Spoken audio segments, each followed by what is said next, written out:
There is a sound in the New Jersey Pine Barrens that nobody can explain. Not the wind, not an owl, not a fox or a coyote, or any animal that appears in any field guide to North American wildlife. It is a scream, high, sharp, and deeply wrong. The kind of sound that hits the human nervous system, not in the ears, but somewhere lower, somewhere older, somewhere that still remembers what it felt like to be prey.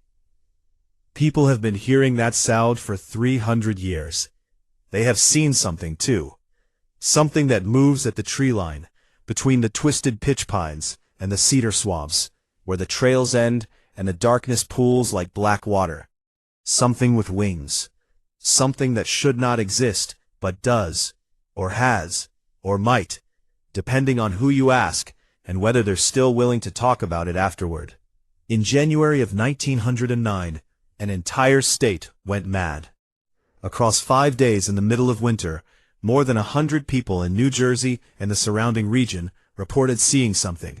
They filed reports, they called newspapers, they stayed inside with their doors locked and their children pulled close. Schools closed, workers refused to go out. A possum hunter in Burlington came face to face with something in the dark and ran 3 miles home without stopping. And when he got there, he couldn't speak for an hour. Whatever they saw, it left tracks, real tracks in snow and mud, that investigators followed until the tracks disappeared, as if whatever made them had simply lifted off the ground and been swallowed by the sky. This is the story of the Jersey Devil, the Leeds Devil, the 13th child, the demon of the Pine Barrens. Whatever name you give it, the story is the same at its core.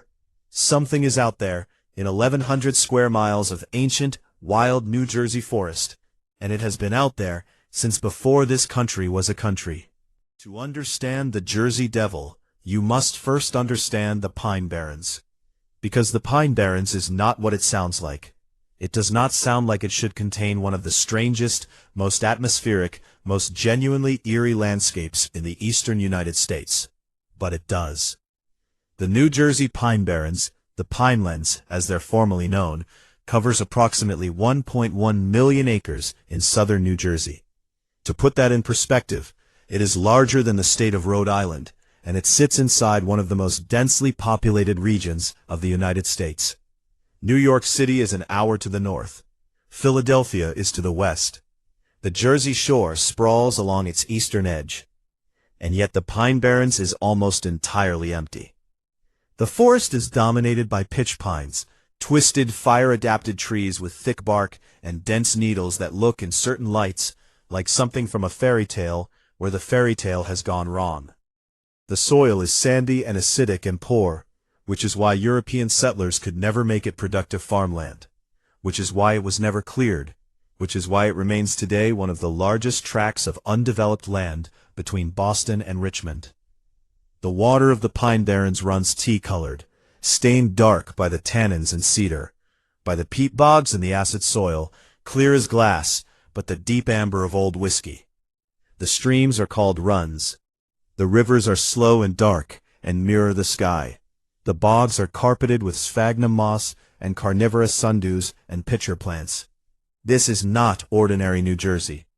At night, particularly in winter, when the leaves are down and the paths between the pines are silver with moonlight, the Pine Barrens achieve something very close to genuine menace. The silence is enormous.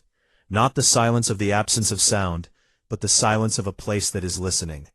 The pines creak and sigh. Somewhere, unseen, something moves. The people who lived in these woods were called Pineys, a term that was used as an insult by outsiders and gradually reclaimed as a badge of identity. The Pineys were independent, self-sufficient, and deeply suspicious of outsiders. They knew the trails that weren't on any map. They knew the old stories, and the oldest story of all was the one that had been told in these woods for 300 years. Before the American Revolution, before the state of New Jersey existed, back when this land was a British colony, and a woman named Jane Leeds was pregnant with her 13th child. The year was 1735. The place was the Leeds Point area of what is now Atlantic County, New Jersey, on the southeastern edge of the Pine Barrens, where the forest gives way to salt marsh and the Atlantic wind comes in cold and constant off the sea. Jane Leeds was pregnant. Again. It was her 13th pregnancy, and whether you believe the legend or just the history, 13 children in colonial-era New Jersey was an enormous, exhausting, poverty-stricken reality. The Leeds family was poor. The father, variously described as a drunkard, an absent figure, an abusive man, depending on which version of the story you're hearing, was not a comfort. Jane Leeds, according to the legend, was at the end of her rope. When she realized she was pregnant again, the story goes, she made an utterance in the heat of exhaustion and despair that would echo through 3 centuries of New Jersey folklore. She said, in some versions of the legend, crying out to the heavens or to something darker, "Let this one be the devil."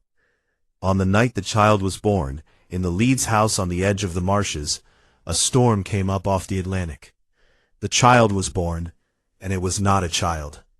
Or it began as one and became something else, twisting and changing in the moments after birth, growing wings, growing a tail, growing the long-snouted head that witnesses over 3 centuries would consistently describe. It screamed, it burst through the chimney, or through the roof, or through the door, depending on the version, and it disappeared into the Pine Barrens. That is the legend. Now here is something genuinely interesting that the legend doesn't advertise. The Leeds family was real. There really was a prominent Leeds family in colonial southern New Jersey, and they really did have a reputation in their community. The patriarch of the family, Daniel Leeds, was a controversial figure, a politician, a publisher, and a man who had become deeply unpopular with the Quaker community that dominated colonial New Jersey, accused of practicing astrology and dark arts. His almanac, which competed with Benjamin Franklin's famous almanac, depicted figures that some of his contemporaries found sinister. The Leeds family's reputation for darkness, for occult associations, for the kind of behavior that made God-fearing colonial communities deeply uncomfortable, was real. And into that reputation, the legend of the 13th child was born. Was Jane Leeds's child actually born a monster? No, of course not. But something was born in the Pine Barrens in the colonial era. Whether it was a legend deliberately cultivated, a genuine animal nobody could identify, or something that defies easy categorization, and it has been growing ever since.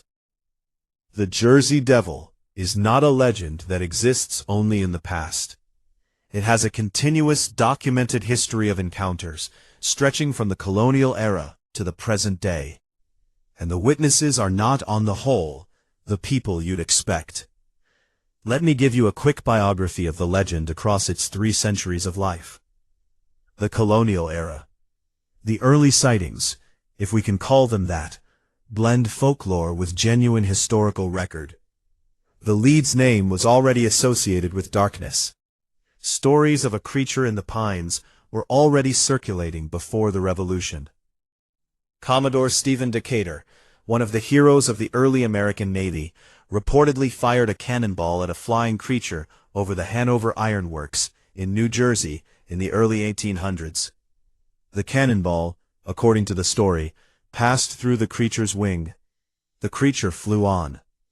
Joseph Bonaparte, the older brother of Napoleon and a former king of Spain, lived in exile in New Jersey in the early 19th century, and reportedly encountered the Jersey Devil during a hunting trip in the pines. He described it as a large winged creature with a horse-like head. This story is widely repeated in Jersey Devil literature, though its original source is difficult to verify. These early sightings established a consistent physical description that would persist through centuries of subsequent encounters.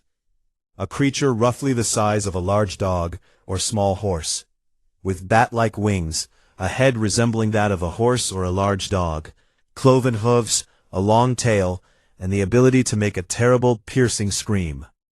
The 19th century. Throughout the 1800s, Pinelands communities reported encounters with something in the forest. Livestock was found killed in ways that no known predator could account for. Tracks were found, the distinctive small cloven hoof prints, in places they shouldn't have been.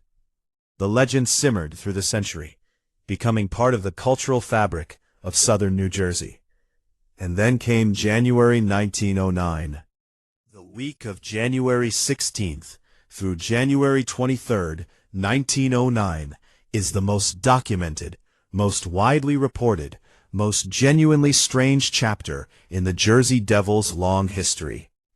It is the week that transformed a regional legend into a national story. It began, as so many New Jersey stories do, in Burlington. E.W. Minister, a postmaster in Bristol, Pennsylvania, just across the Delaware River from Burlington, reported seeing a strange creature flying over the river on the night of January 16th. It had wings, it had thin legs, and the head of a collie dog. It flew upstream, screaming, before disappearing. The next morning, January 17th, tracks were found across the Delaware Valley. Strange, small, cloven hoof prints in the snow, appearing suddenly, disappearing suddenly, covering ground in a pattern inconsistent with any walking animal. The tracks jumped fences, appeared on rooftops, vanished in open fields. And then the floodgates opened. Report after report poured in from towns across southern New Jersey and the Philadelphia suburbs. In Gloucester, a woman named Mrs. Mary Sorbinsky rescued her dog from what she described as a winged creature attacking it in her yard. She screamed. Neighbors came running. Whatever had taken her dog fled into the dark. In Burlington, a local street named Buckley Street was closed when multiple residents reported seeing the creature. Police were called. Officers saw the tracks. The tracks went up walls, across roofs, and disappeared. In Woodbury, in Haddon Heights, in Camden, in Mount Ephraim, report after report. The creature was seen on porches, in backyards, at the edge of tree lines. A trolley driver in Haddonfield reported it flying alongside his vehicle. A social club in West Collingswood attempted to detain it with a fire hose and fled when the creature turned on them. Schools in several townships closed. Factories reported workers refusing to come in. Hunting parties were organized. The Philadelphia Zoo offered a reward, a substantial one, for the creature's capture. National newspapers picked up the story. By January 20th, the Jersey Devil was front-page news across the country. And then, as suddenly as it had begun, it stopped. By January 23rd, the reports had ceased. The tracks were gone. The screaming in the night had gone quiet. The Pine Barrens received the beast back, as they always had, and went silent. In the aftermath of the 1909 week, investigators, and we use that term loosely, since there was no official investigative body tasked with this, attempted to make sense of what had been reported. The tracks were the most compelling physical evidence. Multiple investigators, including newspaper reporters and men with genuine naturalist experience, examined the tracks in the snow and mud of the Delaware Valley. They were consistent in description: small, cloven, roughly the size of a donkey's hooves, appearing in irregular, widely spaced intervals, suggesting something that was not walking in a normal quadruped gait. Some tracks appeared on rooftops, on top of fences, in the middle of open fields, with no approach marks. The spacing between tracks was sometimes enormous, 6, 8, 10 feet, suggesting either that the creature was moving very quickly, or that it was airborne for portions of its movement and only occasionally touching down. No physical remains were found. No feathers, no fur, no blood, no hair. Nothing that could be sent to a naturalist for analysis. The witness testimonies were taken seriously by the newspapers of the time, not because the newspapers necessarily believed in the Jersey Devil, but because the sheer volume and geographic spread of the reports was genuinely remarkable. Over 100 separate reports from dozens of different communities across a single week. The witnesses were not a self-selected group of eccentrics. They included police officers, a magistrate, a postmaster, teachers, and ordinary working families. The specific consistency of the physical description across witnesses who had not been in contact with each other.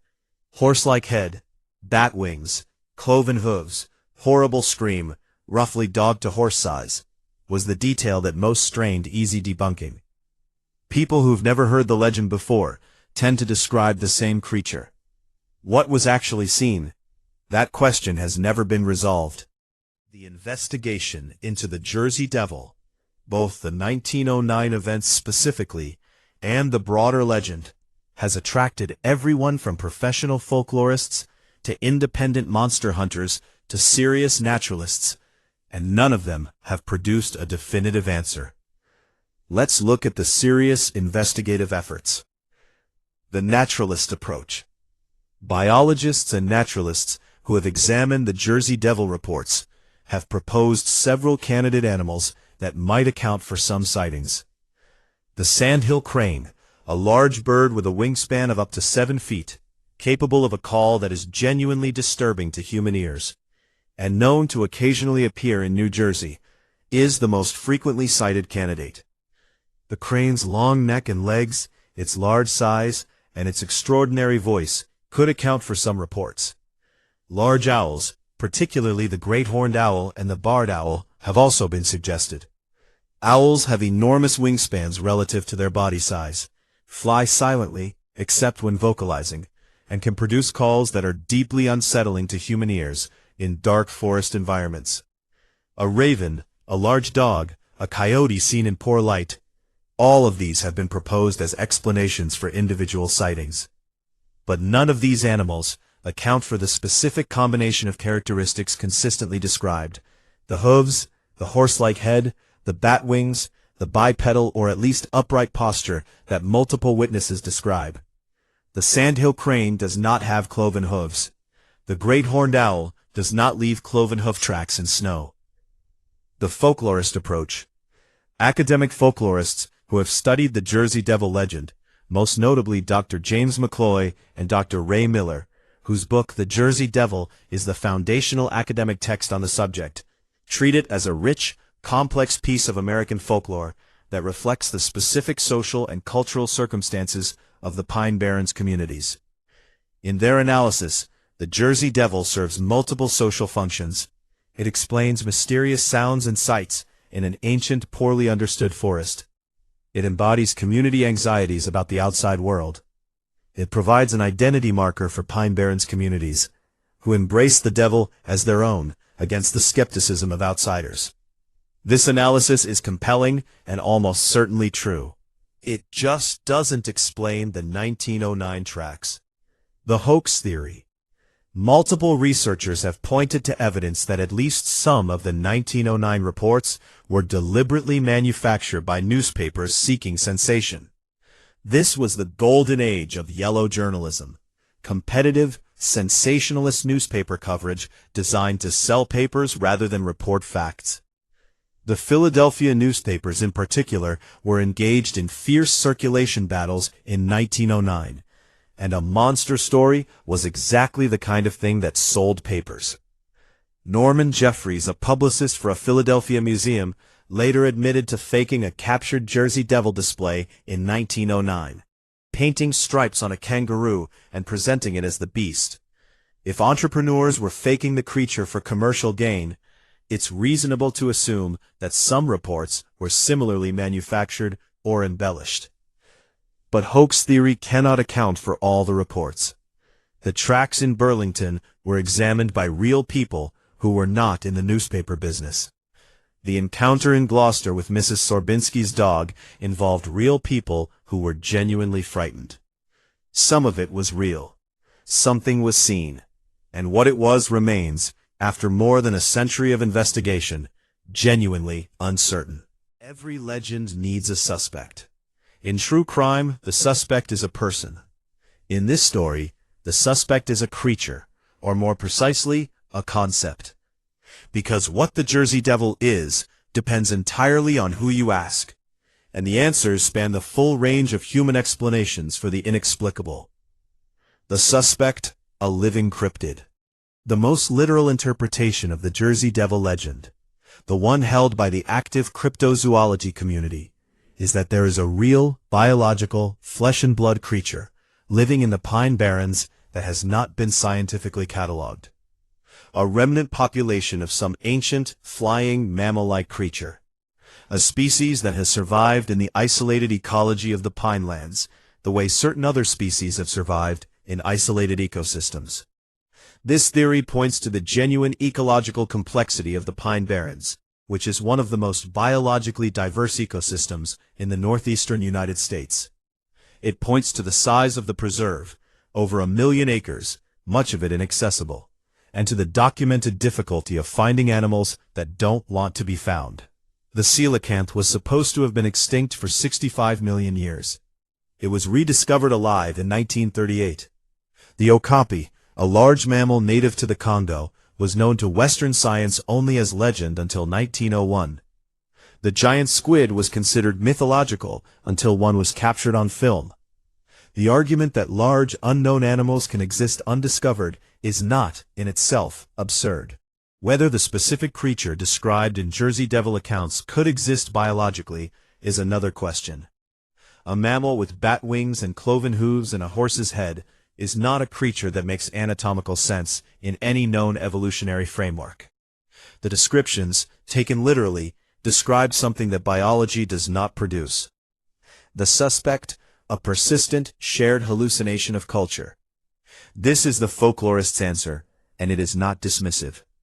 Shared cultural experiences, stories we tell about landscape, about the unknown, about the things that live in the dark outside the firelight, are real phenomena that produce real effects in human communities. The Jersey Devil is a story that has been told in the Pine Barrens for 300 years. Stories that old sink into the landscape. They shape what people expect to see. They create a perceptual framework in which ambiguous sensory experiences are interpreted as the thing the story prepared you to see. A sandhill crane screaming in the dark, to someone who grew up in a community that tells Jersey Devil stories, can become the Jersey Devil without any conscious fabrication on the witness's part. The suspect, something we don't have a category for. And then there is the possibility that resists both the literal and the dismissive, that the Jersey Devil is real, but not in the way the cryptozoologists mean, that it is not a bird or a mammal or a known category of animal, that it is something, a presence, an entity, an energy associated with that particular landscape, that human perception catches in glimpses and translates into the most comprehensible available framework. This is the answer that people who have spent time alone in the Pine Barrens at night sometimes arrive at, not because they are superstitious, but because the landscape of the pinelands does something to human consciousness. It is ancient and dark and enormous, and it presses against you in ways that other forests do not. You feel watched. You feel accompanied by something that is not there when you look directly at it. Whether that feeling indicates something real or is a product of the human nervous system's ancient threat detection machinery is a question that may not be answerable with our current categories.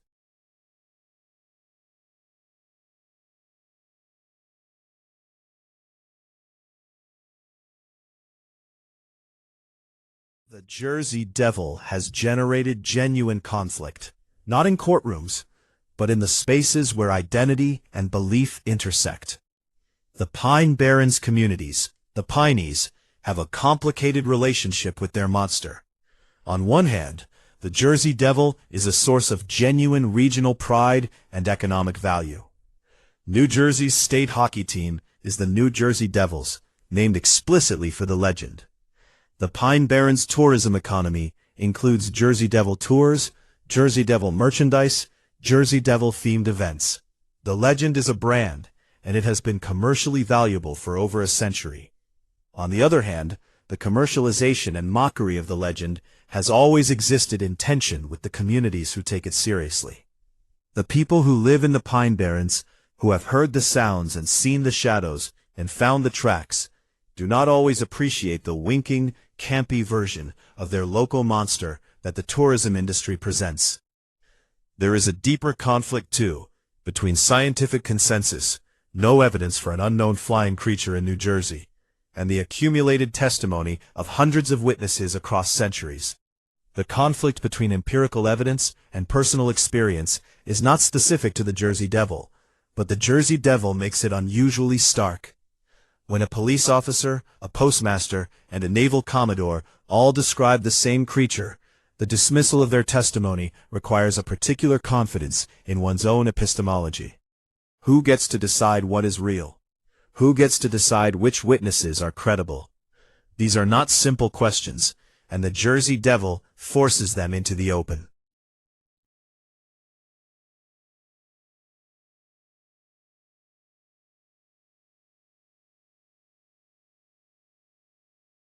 Here is the uncomfortable heart of the Jersey Devil story.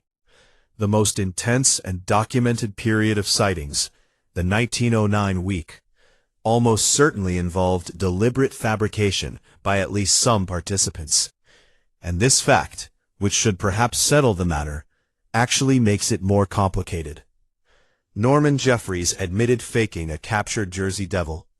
Some newspaper reports from the week contain details that are suspiciously precise and suspiciously convenient, as if written to fit a template rather than to report an actual observation.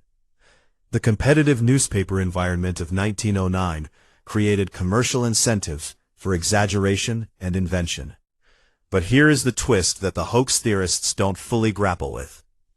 The sightings in 1909 did not begin in a newspaper. They began with ordinary people filing reports. The hoax, to whatever extent it existed, built on top of something. The newspaper coverage may have been manufactured, but the original events that triggered the coverage were reported by real people who were genuinely frightened.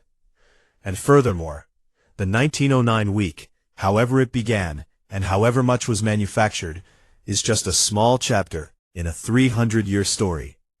Dismiss 1909 entirely, and you still have the colonial accounts, the 19th century reports, the ongoing modern sightings. Dismiss all of those as folklore and suggestion and misidentification, and you still have the tracks in real snow, examined by real people who could not explain them. The hoax doesn't explain everything. The legend doesn't explain everything. Neither does science, at least not yet. The doubt remains, the Pine Barrens remains, and something keeps screaming out there in the dark.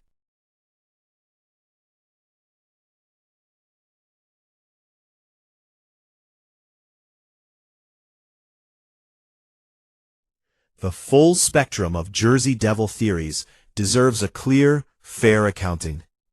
Theory 1. A misidentified known animal. The most scientifically respectable theory holds that all Jersey Devil sightings can be explained by known animals, cranes, owls, large birds, coyotes, dogs, seen in poor conditions, darkness, fog, fear, by witnesses who interpreted ambiguous sensory information through the lens of a well-known legend. This theory is probably correct for many, maybe most sightings. It is not complete, because it struggles with the consistency of the specific physical description across unconnected witnesses and across centuries. Theory 2. A surviving pterosaur or unknown reptile. Some cryptozoologists have proposed that the Jersey Devil is a surviving population of pterosaur, the flying reptiles of the Mesozoic era, or some other unknown flying reptile that has persisted in the ecological refuge of the Pine Barrens. This theory is almost certainly wrong in its specifics. Pterosaurs as described do not match the Jersey Devil description precisely, and the evolutionary biology required to hide a population of large flying reptiles in New Jersey for 65 million years stretches credibility to breaking. But it represents the attempt to take the witness testimony seriously and find a biological framework for it. Theory 3. The Leeds family curse. The original legend holds that the Jersey Devil is supernatural, born of a mother's curse, a genuine demon child that has haunted the Pine Barrens since 1735. This theory is held sincerely by some people, and as cultural identity by many more. Whether or not it is literally true, it is true in the way that myths are true. It expresses something real about the landscape, the community, and the human relationship with the darkness that lives at the edge of the known world. Theory 4. A tulpa, or thought form. Some researchers in the paranormal tradition have proposed that the Jersey Devil is a tulpa, an entity brought into being and sustained by collective belief, by centuries of human attention focused on a specific idea in a specific place. In this theory, the Jersey Devil is real, but it is real in the way that belief is real, not in the way that cranes and coyotes are real. This theory is impossible to test and impossible to disprove. It lives in the same space as all theories that take consciousness seriously as a creative force. Theory 5. The Pine Barrens is genuinely strange. The final theory is the most honest. The Pine Barrens is a genuinely unusual ecological and cultural landscape that has accumulated, over 3 centuries, a density of strange experience that is without parallel in the American East. Whether or not there is a specific creature at the center of it, the Pine Barrens is a place where weird things happen, where the ordinary rules of the surrounding civilization feel slightly suspended, where the old stories press close. This is not a scientific theory, but it is what the people who know the Pine Barrens best tend to arrive at.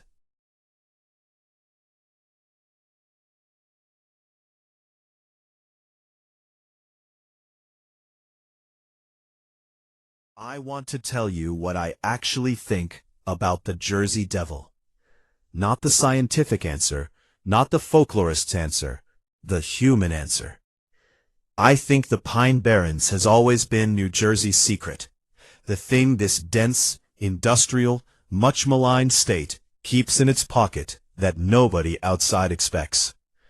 1,000,000 acres of ancient forest, 20 miles from Atlantic City, an hour from Manhattan, full of cedar water and carnivorous plants, and silence so deep you can hear your own pulse.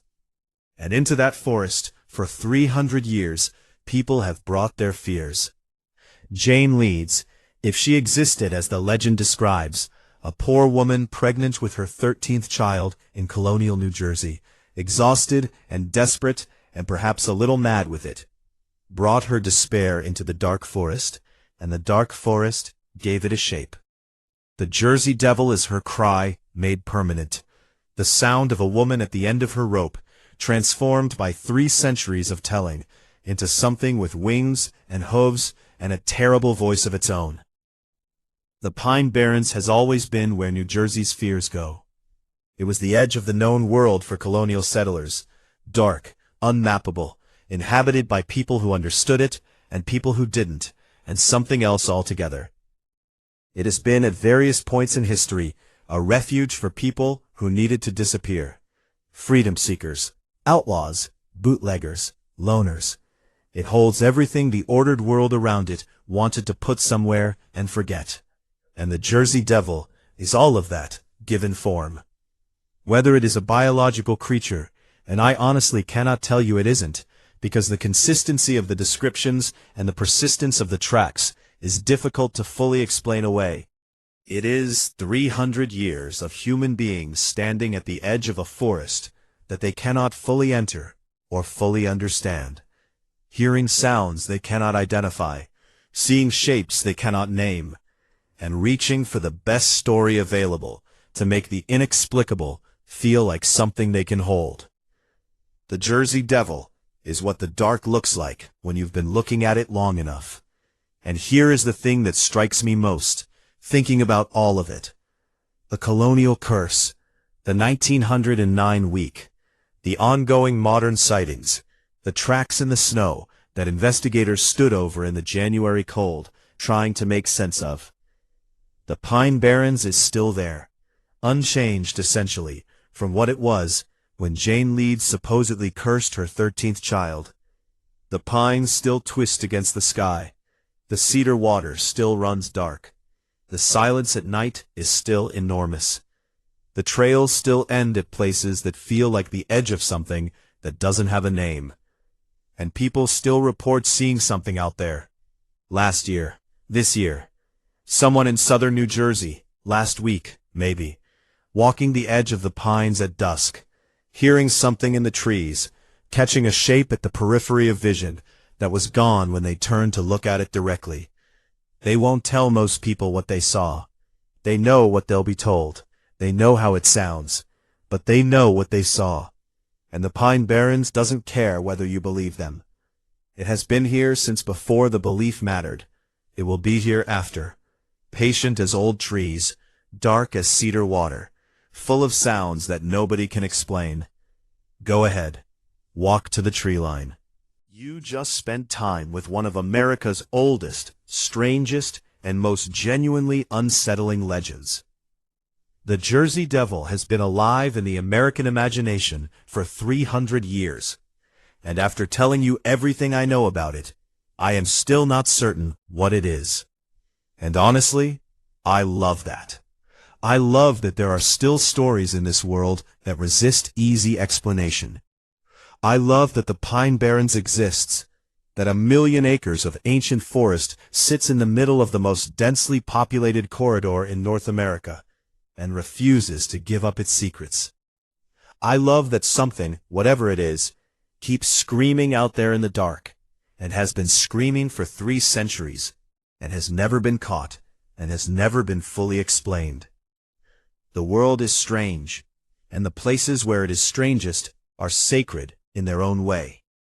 If this video got under your skin, if you found yourself pulling the description up, if you found yourself wondering about the 1909 tracks, if you found yourself Googling the Pine Barrens at midnight, subscribe. This channel is for people who feel that pull. We live in that pull. We make videos for people who know that the best stories are the ones that don't resolve neatly. Hit the like button if you believe something is out there in the Pine Barrens. Hit it even if you're a skeptic, because the idea of the Jersey Devil, the fact that it has survived and grown for 300 years, is remarkable, regardless of whether the creature is real. Drop a comment with your own Jersey Devil theory. Or tell me, have you ever been to the Pine Barrens? Have you ever heard something you couldn't explain out there? The comments section is full of people who have. You might be surprised what company you're in. And if you're in New Jersey, or if you're visiting, go to the Pine Barrens. Not to find the devil. Just go.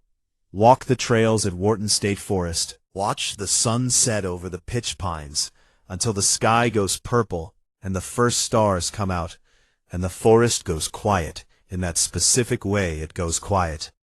You'll understand everything you need to understand about why this legend exists and why it has never died. The Pine Barrens will do the rest. Next time on this channel, we go somewhere equally old and equally strange, because the world is full of places where the ordinary rules don't quite apply, and we intend to visit every single one of them. Stay curious, stay a little afraid, and don't go into the pines alone after dark. Just don't. Every forest has its devil. The Pine Barrens just had the honesty to give theirs a name.